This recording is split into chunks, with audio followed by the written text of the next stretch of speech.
you onto Impact Business Radio, IBR 92.5 FM. This is Impact Point on your number one dial, Nigeria's first business radio, IBR 92.5 FM. Impact Point is a program where we look at issues trending in the news, actions and inactions of our political office holders, and how all these impact positively or negatively on Nigerians, as there are many issues that seem unending about the current situation of Nigeria, which are really biting hard on the masses. Nigeria is one of the oil-producing and exporting countries, OPEC, whose crude oil is preferred by many non-oil-producing countries like Britain and the United States of America. A large percentage of Nigeria's foreign exchange earnings is generated from the sales of crude oil. While many of the nations who buy crude oil from Nigeria are comfortable with their fuel situation, Nigeria is engulfed in a certain fuel crisis which has been taking its toll on almost all aspects of the economy for almost 2 decades. This is a situation where there is acute shortage of fuel with attendant long queues that last for weeks and months. When the nation is about to breathe a sigh of relief through the regular supply, suddenly the crisis will erupt again, causing untold hardship for vehicle owners, commercial drivers, and the general populace who depend on the availability of fuel for mobility and production of goods and services.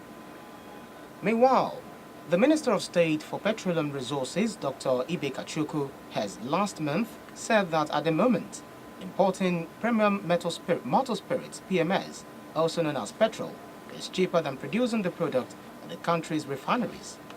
He maintained that local refining of PMS would make more economic sense if all the refineries undergo full set of repairs and turnaround maintenance, and when new refineries are set up in the country through collocative initiative.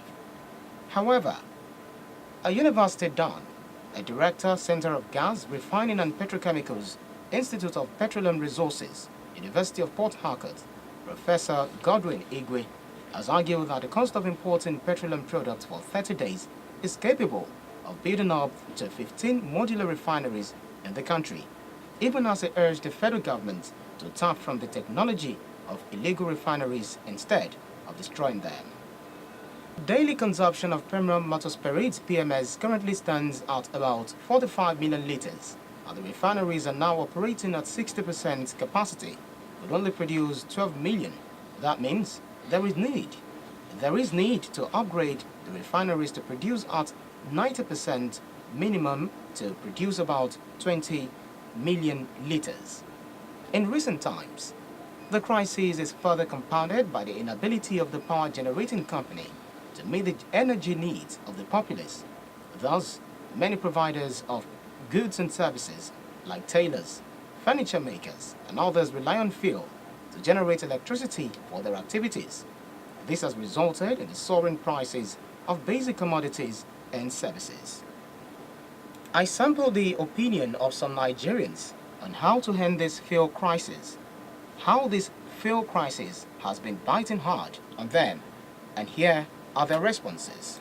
For every filling station to have DPR number pasted on their wall, if they were to be sincere with us. I mean, all these things is enough. There are so many sabotage in this country, and those sabotage they should please, for God's sake,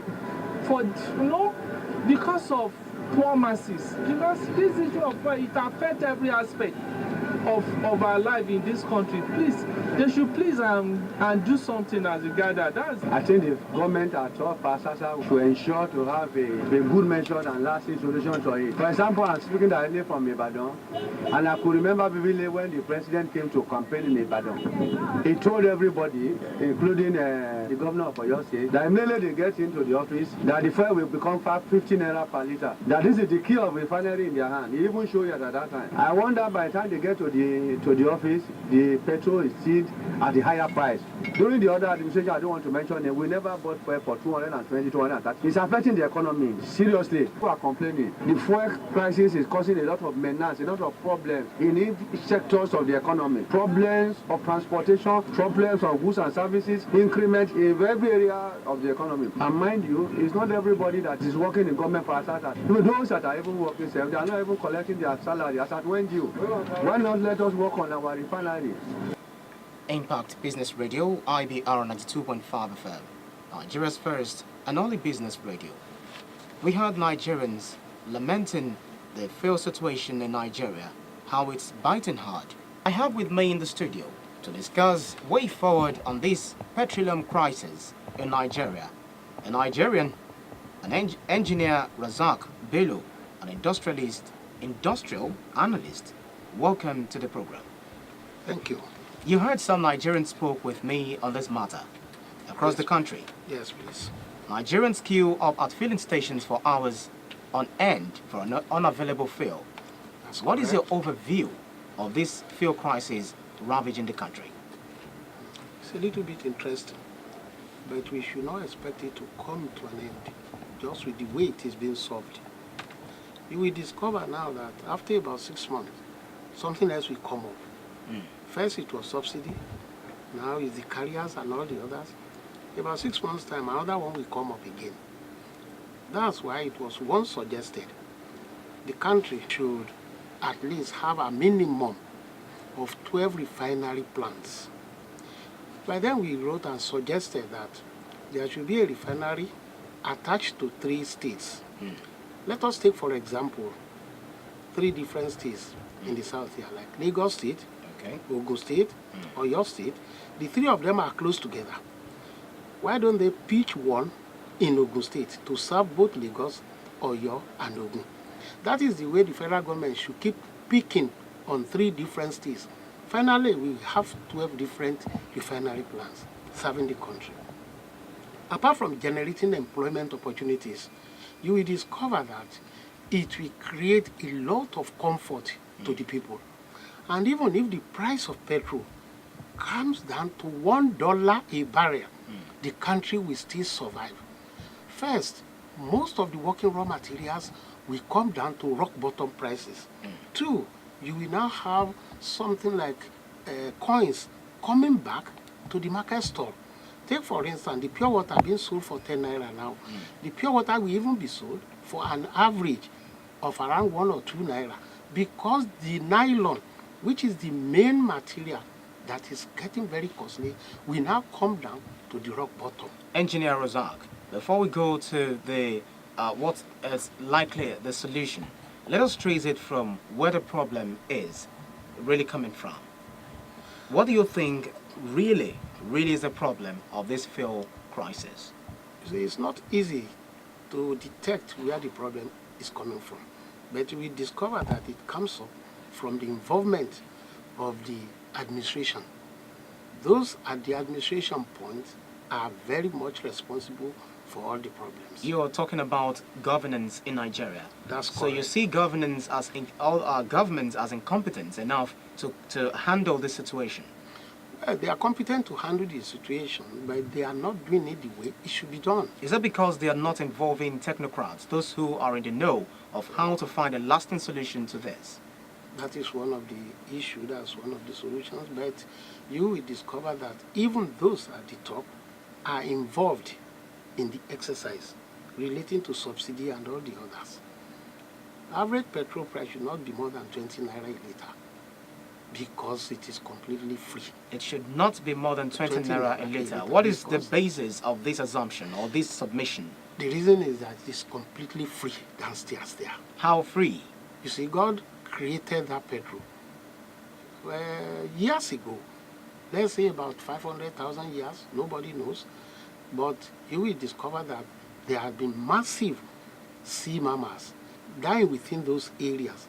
And when they are now sealed up, and the decay takes place and all the others come up, then you have the gas and the oil being produced. And that's what we now refer to as crude oil, and at the same time, natural gas. You see, Now you want it, it is free. You are not working for it. But in processing, that is when you pay for the processing. But you know that any industry with free raw materials will sell at a cheaper price than that one who will go back and buy the working raw materials. What about those that are holding fuel and tankers alleged to be diverting fuel supplies to neighboring countries? Yet they deny this despite the whistle blown at this action. Are these people Nigerians? Yes, they are Nigerians, but that is administrative fault, administrative lapses. It is administrative lapses. If the correct steps are taken, you will discover that these types of actions will not go on. But we have the DPR. Are they really performing optimally? Based on what your view is? To me, they are not performing. To me, they may be trying their best, but their best is just not enough. Because we should not be having the type of crisis we are experiencing. It is having effect on the national economy. All the people are groaning, shouting. Prices are going up. Commodities are not within the easy reach of an average Nigerian. So then, what is the administration all about? So the Department of Petroleum Services is not doing well. The nation seems to be fraught with a series of crises. One thing leads into another. The fuel crisis. Analysts say Nigerians find themselves in more adaptive society, adapting to ugly situation rather than being resilient. How do you view this? I wouldn't agree with that. It's only people who have no choice. When they have, you will discover Nigerians are very interesting. What do you mean people don't have a choice? Because some Nigerians are more enlightened than the way we view all other Nigerians. Let's take, for instance, somebody who is in the administrative side and he wants petrol. Like, how many ministers do you see outside queuing for petrol? Like, how many honorables do you see outside queuing for petrol? Should they queue? Like, why should they not queue? Is it not the same country? Like, how many governors queue for petrol? But it is just the common man. The common man has no choice. And when he has no choice, he has nothing. He is not able to do anything. Okay, some experts have called for the regulation of the oil and gas sector, insisting that it was the only way to end the endless fuel crisis in Nigeria. Do you believe this? The best option is to create refinery plants. Though creating 36 may be too much, but a minimum of 12 will solve the problem once and for all for the lifetime. Well, we have 3 revived now. It's not enough. Should we not start from somewhere? Yes, even if we are starting from somewhere, we should envisage. We should plan ahead. The 3 is just not enough. At least considering the present quantity we are running into and considering the rate at which industries are growing within the country. And that's why we have a lot of unemployment opportunities. Massive unemployment is going on. If only the factories can be set up and if only the working raw materials are available, you will discover the rate at which people will be employed. The employment opportunities will start to increase and it will go across the board. Do you see the way the Minister of State for Petroleum Resources, Dr. Ibe Kachuku, has last month said that, the way he says it, when he said last month that importing petrol is cheaper than producing the products in the country's refineries? I will not agree with him because that's his personal opinion. If you really go manufacturing something yourself and where the raw materials exist within your domain, if he sees importation as being cheaper, then I won't agree with him. I studied industrial engineering practice, and when you have your working raw materials and your equipment ready and the labor are there, you will be manufacturing at the cheapest rate. Tell us the process at which we can make petrol more available at the doorstep of all Nigerians. See, when more refineries are created, you will discover that lots and lots of petroleum facilities will be given to the country. But we need money to build all these refineries. Yes. If you need money to build the refineries, you can go to the World Bank and get the loan to build these refineries. And you will discover that the money will be paid back within the next 3 to 5 years. Well, the Minister of State for Petroleum, Ibe Kachuku, also said that Nigeria needs $700 million to upgrade, not to build this time around. So if we need $700 million to upgrade the existing refineries, and for us to build based on the the solution you're trying to profile, as a suggestion to the government, do you not think we'll be running into debt, despite the fact that we are still going out borrowing to implement this 2016 budget? No, I don't think so. Some years ago, when we worked on this issue, we had some Canadian companies where we obtained the quotations.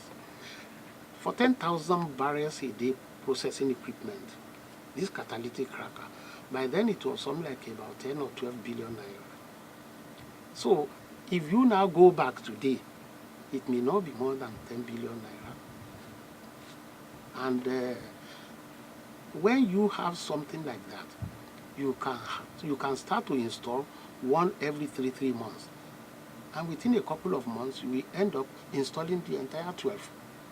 Okay. So if you don't install just once, and for then you will be going into borrowing large sum of money. But even if you borrow large sum of money and you use it to install, it will be paid back, because you cannot run your vehicles without petrol. But somebody like Governor Ayo Fayose said that China, for instance, should not grant us loan. And you are here saying that we should still go up borrowing.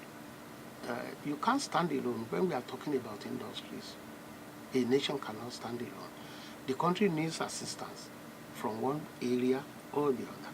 The president is going around into various countries. His presence there is encouraging the foreign countries to take more interest in the country.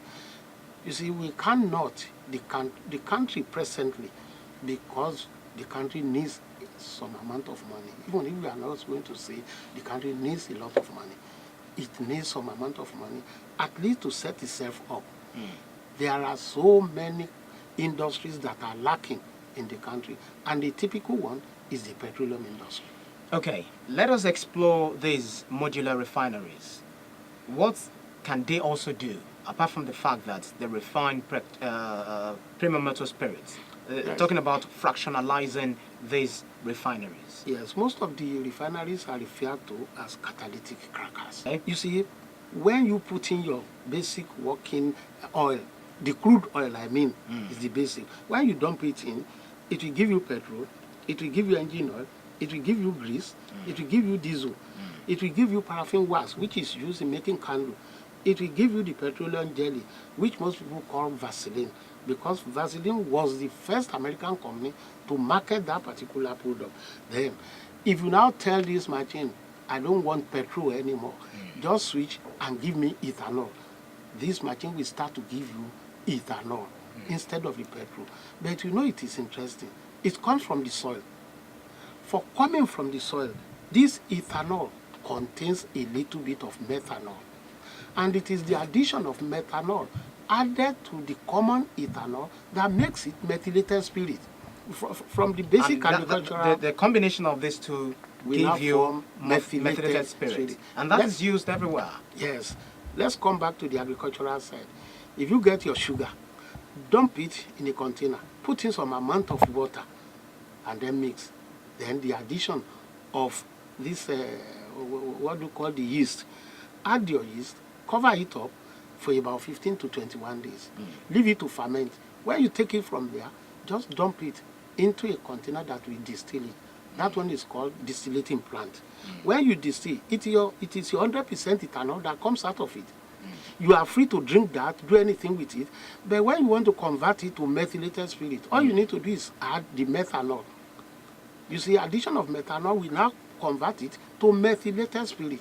Okay. But when you are talking about the crude oil, it comes from the soil, and it contains another methanol which is of mineral resources origin.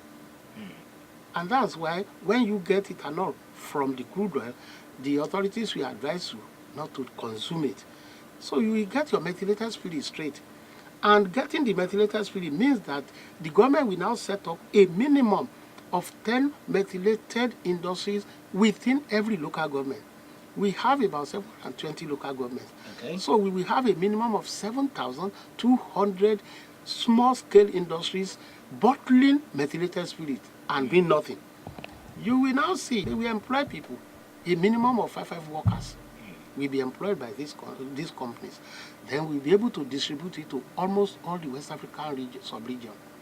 The East Africans will sell, then we can sell at competitive prices, because from here, from Nigeria to Sierra Leone or Ghana, they just take an average of about ₦1 for the transport, because we'll be talking in terms of millions of liters or bottles or anything like that. Whereas you can't compare it to somebody just bringing his own from Germany or from Britain. The transportation cost will be something like, for instance, Britain will buy petrol from other countries. We don't buy from any country, we take it here. So our prices will still be competitive. And that's why we stand a lot of chances making more money, even if the price of crude oil is ₦1 a liter, a barrel.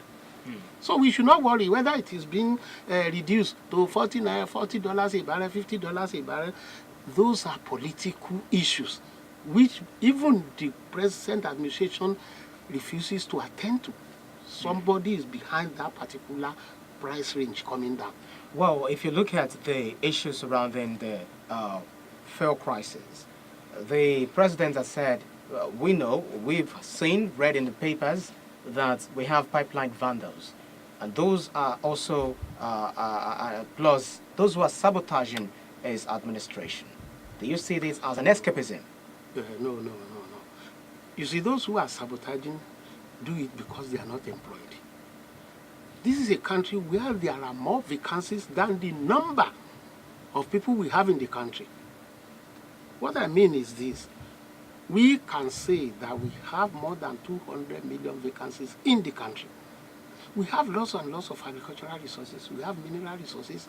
You will now discover that why is it that we don't have employment opportunities in the country? It is because they are not being handled the way it should be handled. But those who are sabotaging, those who are allegedly sabotaging the pipeline vandals, or those who are destroying the pipelines, they were granted amnesty in the recent past. You will discover that that is of political origin. Granting them amnesty is of political origin.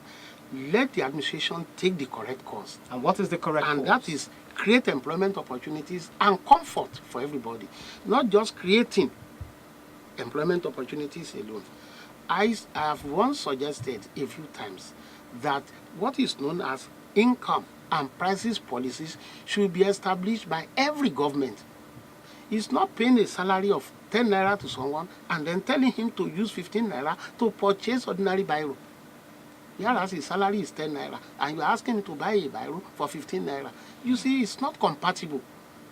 But it is the prices and income policy that will now tell the government, look, what you are paying is 10 naira and the biro is 15 naira. It's either you bring down the prices of biro below that particular amount you are paying him, or you increase what you are paying him as the salary. So the comfort, they should try as much as possible to bring comfort to these people. When they have comfort and they are gainfully employed, you will now discover that these people will reduce that type of action. It's because they are not gainfully employed. It is true that people may say, oh, I'm engaged. But when you ask him, are you productively engaged? He will not be able to answer. I'm speaking with Engineer Razak Bello, an industrial analyst. We've been discussing ending fuel crisis in Nigeria, which way forward. The fuel crisis is biting hard on Nigerians. Ibe Kachuku says Nigeria needs $700 million to upgrade refineries. Is there really an end to this fuel crisis in sight? Engineer Razak Bello, you said that we can fractionalize our refinery, our modular refineries. In what other ways can we really get this thing solved in the meantime? There is no other shortcut other than creating refineries for the country. If we go on to overseas country to process, we are only killing the economy. We are not helping the country. We are killing the economy by going outside the country to process.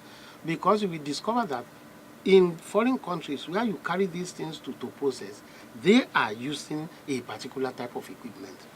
Even if you are not ready to use a makeshift equipment being used or being assembled and manufactured by Nigerians, then get the correct one and then run it. The idea that the refinery repairs will cost so and so, it has been completely exaggerated.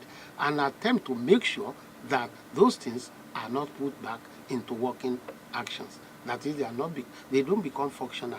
Okay. Because when you think, how much will I buy a new one? If you are going to buy a new product for 100 naira, and somebody says, if you want to repair this, I will take 600 naira. Isn't it interesting? So why don't you look for a new one? And then buy a new one, buy 12, install one in every state, within 3 different states. And then they start functioning. And you see that the production will start coming more.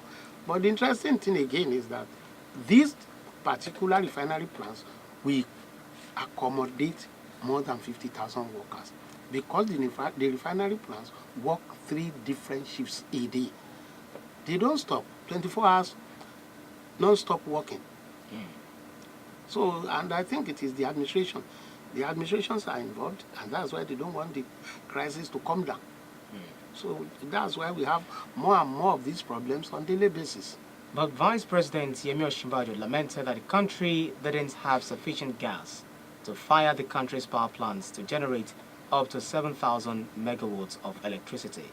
What do you think about this, too? Maybe the data being given to him, he works on the data being given to him, and they give him the wrong data. Because there is no how you want to bring the crude petrol from the soil that you don't get the gas first. It is the gas that will come out first. So, and it's very interesting, when these gas are being flared off, being burnt away, instead of being caged. So if something is being burnt away instead of being caged, and then they are giving him the wrong information that, look, this thing is not enough, then why are you burning it away when it is not enough? You see, a typical gas of about 10 kg, 12 kg should not be sold for more than 600, 500 naira. But go to the market, they will tell you it's 4,000, 5,000. Should it cost as much? Even though it is natural gas, and I agree that it contains a lot of calorific value than the methane gas, that is the tank gas that we can produce locally, but should it cost that much? Well, the former aide to Goodluck Jonathan, Donyo Kukbe, said that one of the ways to find lasting solution is scrapping the PPPRA. Do you think this is the right thing to do too? When we are talking about industrial engineering practices, let us set up our own refinery and work on it. And as time goes on, this thing will take its shape. It will take very, very good shape. What about stopping the allocation of crude daily for local refining? It depends on the administration, the management, and the producers. It depends on the two of them. Sometimes this thing is of political origin. Sometimes it is administration. Hello, good afternoon. Is it a line where you're calling from? All right. Go ahead with your comment. If you deregulate the downstream so that a lot of players can come into the industry, if you continue to leave it in the hand of NNPC, we shall continue to see this kind of attitude and scarcity and all that. Because as we speak now, NNPC does not have the capacity. Number one, they don't have enough storage facilities. And there are a lot of people in NNPC as well that are very corrupt, and they will not allow this thing to work. Saboteurs, they are still in NNPC system. I will give you one information today. Before the former minister left, she employed, they will quote about 300 staff into NNPC, and their letters were backdated. Their employment letters were backdated. They have some NNPC have this information at hand. So how do you expect this thing to work? Deregulate it. When you deregulate it, It will be like GSM, the telephone telecommunications. When they first came in, we were buying SIM 30,000, 25,000. But what happened? A lot of players came in. So you deregulate the whole thing. But NNPC will not allow that. That is the truth of the matter. The NNPC and the politicians, they will not allow the regulation. Some people were suggesting that they should scrap NNPC. Honestly, that is the truth. But the politicians will not want that. Because NNPC, let me tell you what NNPC stands for. NNPC stands for siphoning money. That is the company they use to siphon money, to steal money. So deregulation is the answer. Without deregulation, my brother will go lonely. Thank you very much, Remy, for your comments.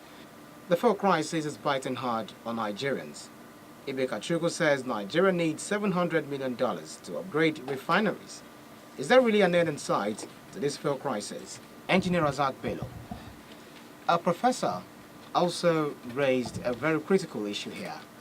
It's saying that to find a solution to this fuel crisis, there should be production of a combined volume of over 1 million liters per day of petrol, diesel, aviation fuel, kerosene, naphtha, and other petrochemical products.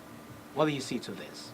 If the country can start manufacturing things on its own, we can get to that level. We can make more than 1 million liters a day. But all that interests me is that the country should start the manufacturing on its own, not just importing anything. When we are talking about issues relating to petroleum processing, so the country can manufacture as much as possible. It's just a matter of increasing the processing plants.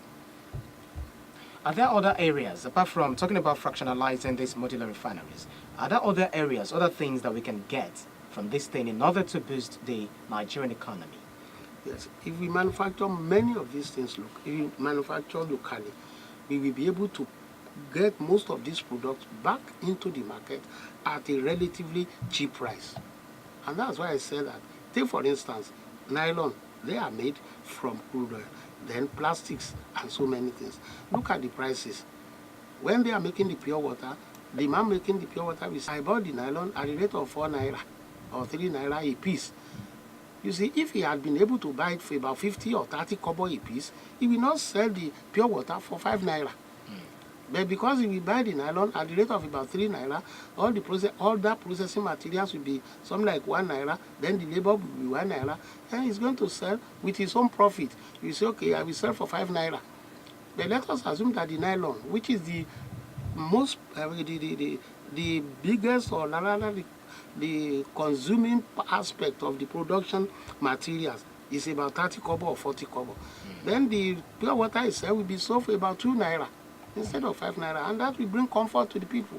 Then we will now say inflation is coming down. So there are so many other things that are out of this particular something. Then, for instance, we have the paraffin wax. Why should we buy crayon from China? Why should we buy all this? We have the paraffin wax here. It's part of it. And then the manufacturing of crayon will start at a relatively cheap price. Well, I think Nigerians they prefer products that are imported rather than the ones that are being made here. That is because they have no choice. Is it a matter of choice? Yes, it's a matter of choice because I can remember a few years ago, Oyo State, for instance, was involved in upgrading on how to manufacture. So when people are trained in the correct form and you obtain the correct equipment, your product will become a standard one. But in places where people will just make a makeshift and then start producing things, then the quality will come down. So, and when you even look at the imported ones, take for instance, most things that come from China, they are of substandard product. But it is because we have no choice. Why do we have substandard products coming from China when China is dominating the marketplace now? It only appears so, but it is not. You will discover that the thorough market is being dominated by the Europeans or the Americans. China cannot manufacture anything unless it has been produced by either the Europeans or Americans. Then either we now buy, dismantle, and start copying. And when even the Chinese are copying, they are not copying at the highest quality control. Those who copy at the highest quality control are the Japanese. The quality is excellent in the Japan side, and they even follow the Europeans. But the president just came back from China not long ago, and we had bilateral dealings with them that we'll be implementing very soon. What do you say about this travel to China? It's really very good. If Mr. President can do that as frequently as possible, it's going to repair the damages that have been done to the Nigerian images. Damages in terms of? Political, personal. You see Nigerians do this, do that. There's nowhere you go all over the world that the respect being given to Nigerians are good. But you just said China produces substandard products. Yes, by industrial standard. Industrial standard. When you talk of industrial standard, the products being manufactured in China are of less quality. So what benefits does Nigeria derive from this? Well, you can buy the machinery. Because 70% of our imported products comes from China. Yes. Nigerians can buy machinery and equipment from them at relatively cheap price. Let's take for instance that you want a machine to produce biro. If you say you are going to buy from Europe, Europe may say it's $3,000. If you are buying from China, it may say it's about $1,000. So there are differences between $3,000 and $1,000. And you look at the way you use it. Even get in contact with those who use vehicles. When they buy spare parts and they are made from China, they go bad within a few weeks. But when they are bought from Europe or US, you see, it will take months, years. So these are the differences. So what do you see about the end to all this crisis in Nigeria? Are we going to find ourselves way around it at the end of the day? Is there an end to fuel crisis in Nigeria? Yes, I could see that we will come down to the end of the crisis, but it will only occur when the refinery plants are increased. The quantity of refinery plants in the country are increased. At least it's really very, very easy for the government to say, okay, how many liters do we consume? Then how many number of refinery plants do we need to manufacture this particular quantity? A safety factor of about 50% may be added. But if I were to work on it, mathematically, I would just put about 200% on it. Instead of putting 50%. I put 200%. So that quantity, you will see that we will always have excess within the country. Who's on the line? Where are you calling from? Go ahead with your comment. Thank you much for that program, and I say good afternoon to the guest speaker there. Good afternoon. Good afternoon. Good afternoon. If the government is up and going, if they discover that there are botios within the NNPC, why not force them out? And two, if you have maybe like the Minister of State for Petroleum said the governor is aware of petroleum diversion. Why didn't they arrest him and question him? What right has he to be on seat there if they are very sure of their facts? And let us look at it. Because of the oil subsidy, what people benefit from it. That is why they refuse to put all the refineries in place. If we had the refineries in place, we won't be importing oil. What about the byproduct? Like the gentleman there said, what happens to the byproduct? When you export your crude oil and you go there to buy the refined one, what happens to the byproduct? Which you want to be useful for us at industrial level in Nigeria? I mean, that corruption is still there until when the switch is broken. We may not get out of the way. Thank you very much. Thank you very much. Yeah, I'm afraid that is where we draw the curtains on impact points this afternoon. But please, your pattern short, quickly. I would suggest that the federal government should liaise with the state government in establishing more refinery plants in the country so that it can ease off the congestion. Thank you very much, Engineer Razak Bello, an industrial analyst, as we've talked about how to put an end to this ravaging fuel crisis in Nigeria. Thank you so much once again for your time. Yes, thank you everyone for listening to Impact points on Impact Business Radio IBR 92.5 FM. Do join us again next Tuesday, 2 to 3. My name is Ibrahim Shita. Have a lovely, lovely day. Goodbye.